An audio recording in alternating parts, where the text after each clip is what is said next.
Bukankah BOP itu sebuah perjanjian internasional Iya, antara Indonesia, Amerika, dan negara-negara lain iya, gitu, yang kemudian termasuk yang harus diratifikasi oleh DPR iya. sebenarnya? Jadi begini, sebuah perjanjian yang dilakukan oleh negara, dalam hal ini oleh presiden, saya Mhm. sebut saja ya, itu ada 2. Satu, hanya melalui keputusan presiden, Iya. Kepres, Mhm. ya, itu. Yang kedua, harus disetujui oleh DPR Oke. dalam bentuk ratifikasi. Mmm. Ratifikasi itu apa? Dalam bentuk undang-undang, Undang-undang. dalam bentuk undang-undang, ya.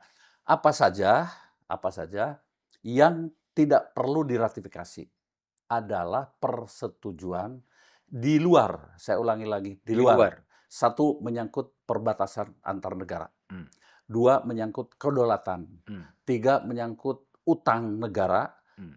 Dan kemudian menyangkut apabila perjanjian itu dapat Mmm. atau Merugikan. memungkinkan merugikan kepentingan nasional.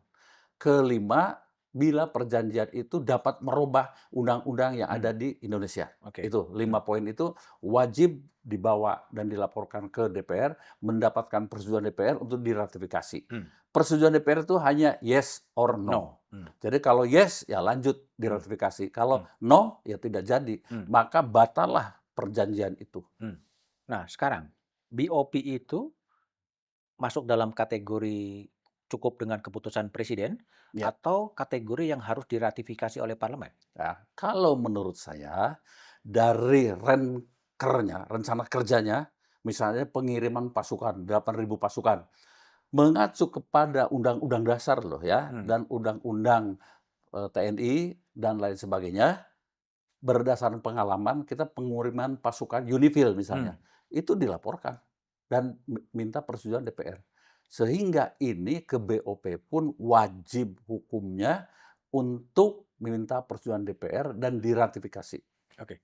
Nah, sampai sekarang apakah sudah ada proses, permintaan approval kepada DPR soal eksistensi dari BOP ini? Belum. Kami baru dapat informasi lengkap itu dari media sosial. Jadi Jadi belum belum ada pembicaraan. belum ada Belum pembicaraan, belum ada semacam belum ada surat pembicaraan. presiden Ya, bahwa, kami menandatangani surat apa, BOP dengan sejumlah negara untuk itu nggak ada juga? belum ada. Baru dalam rapat dulu, dalam suatu rapat itu Panglima TNI Heeh, menyampaikan bahwa kami sedang mempersiapkan pasukan, mempersiapkan pasukan jumlahnya antara 5.000 sampai 8.000. 8.000 ya untuk diberangkatkan ke tugas-tugas internasional. Mmm. Kira-kira kira-kira di wilayah Lebanon di sana, Mmm. begitu. Jadi ya kami oke, karena sedang mempersiapkan.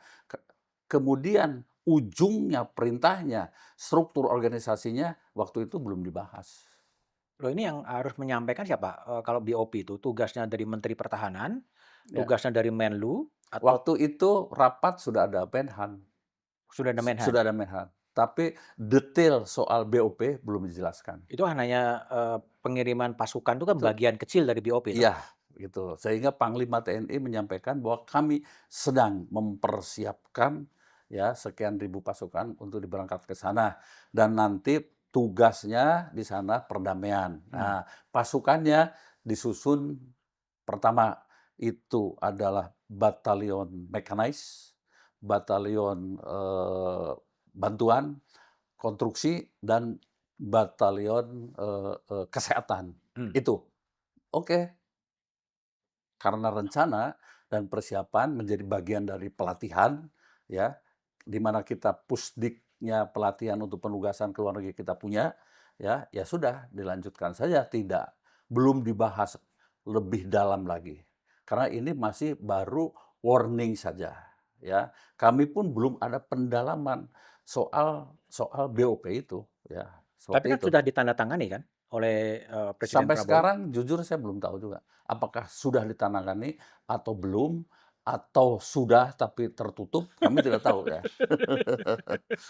Komisi 1 tidak berinisiatif gitu untuk bernanya kepada Menlu, nanya kepada Menhan untuk menjelaskan apa yang terjadi dengan BOP?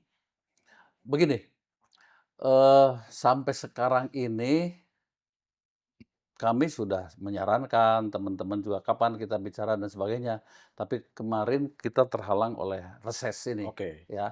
oke. Mudah-mudahan setelah reses nanti setelah tanggal 11, insya Allah ya bisa mengundang Menhan, bisa mengundang Panglima TNI dan Menteri Luar Negeri untuk mendiskusikan ini. Mmm, Tetapi mohon dengan hormat untuk mengundang ya menteri-menteri mitra itu, ya Panglima TNI, kemudian juga Menhan, Menteri Luar Negeri, kan harus ada persetujuan dari ketua komisi.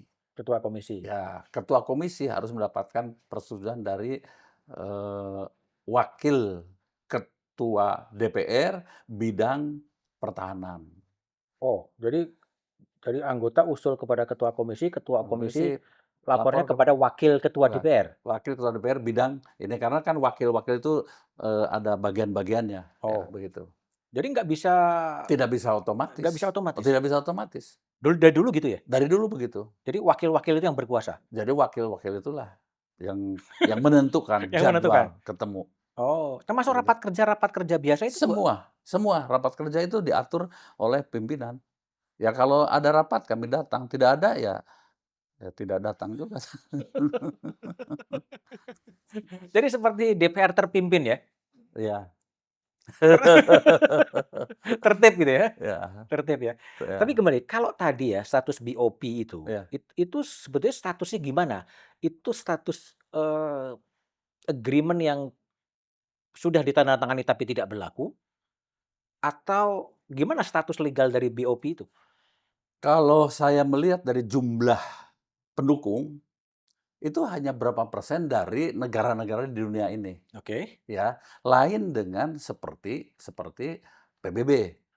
PBB itu kan disetujui, kemudian disepakati oleh semua ini, dan kolektif kolegial ketika ketika mau mengambil sebuah keputusan, begitu ya.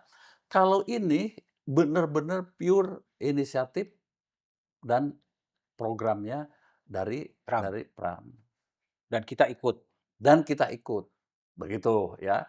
Menjadi pertanyaan, Trump itu juga di dalam negeri banyak ditentang kan Mmm, sekarang. mmm. Kalau Trump sudah tidak jadi presiden, tidak memiliki kemampuan dan kewenangan untuk menggerakkan struktur kenegaraannya di sana, termasuk Angkatan Perang Amerika, terus kita mau bagaimana?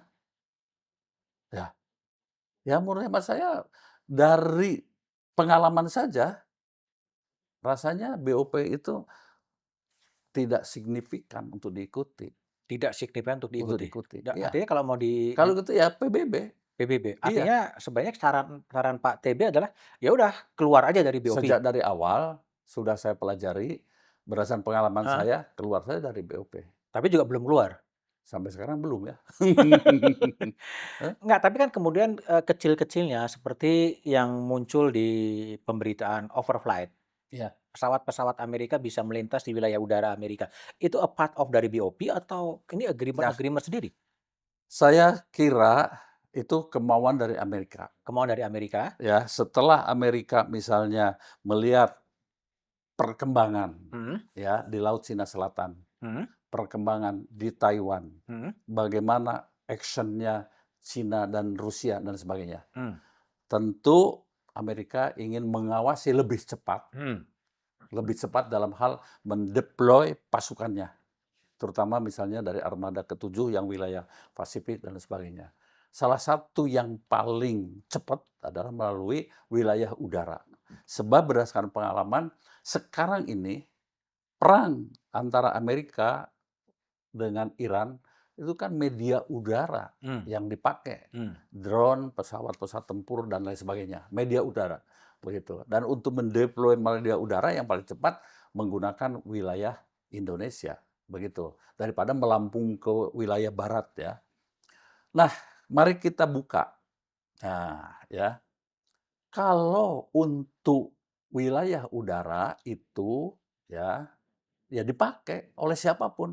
Menurut Undang-Undang Nomor 21 Tahun 2005 ya tentang pengelolaan wilayah udara. Itu Semua orang, semua pesawat, siapa saja, apakah komersial dan sebagainya, boleh, Mmm. tetapi dengan izin, Izin. ya. Izin ini temporary, artinya saya mau lewat pada jam sekian, oke, Mmm. selesai. Besok mau lewat, ya izin lagi. Mmm. Nah, dengan mencantumkan, ya, beberapa ketentuan-ketentuan. Dan izin itu, ya, melibatkan 3 lembaga kita. Mmm. Satu itu adalah Kementerian Pertahanan, ya. Kemudian 2 juga kalau itu melibatkan itu masalah-masalah pesawat asing, apalagi pesawat tempur, itu juga melibatkan Kementerian Luar Negeri. Dan yang ketiga melibatkan Kementerian Perhubungan, begitu. Jadi satu, izin segera diproses, diizinkan, boleh lewat. Dan itu sudah berjalan. Dan itu sesuai dengan pasal 41, 42 dari Undang-Undang Nomor 21, 25. Itu clear, Mmm. ya. Kalau kemudian ada minta izin khusus, ruang Permanen. khusus, kemudian apalagi permanen, boleh kapan saja tanpa lagi mengajukan uzur dan sebagainya, ini melanggar undang-undang yang dibuat oleh kita sendiri dan melanggar konvensi internasional.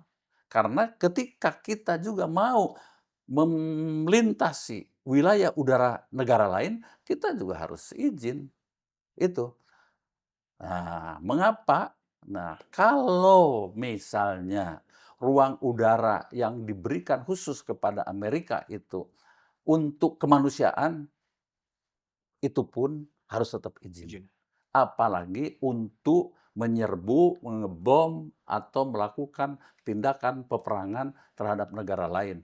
Kita dapat dianggap sebagai bukan negara non-blok lagi, tetapi menjadi pro-Amerika melawan negara yang sedang diperangi. Kalau menurut hemat saya, clear. Logikanya begitu.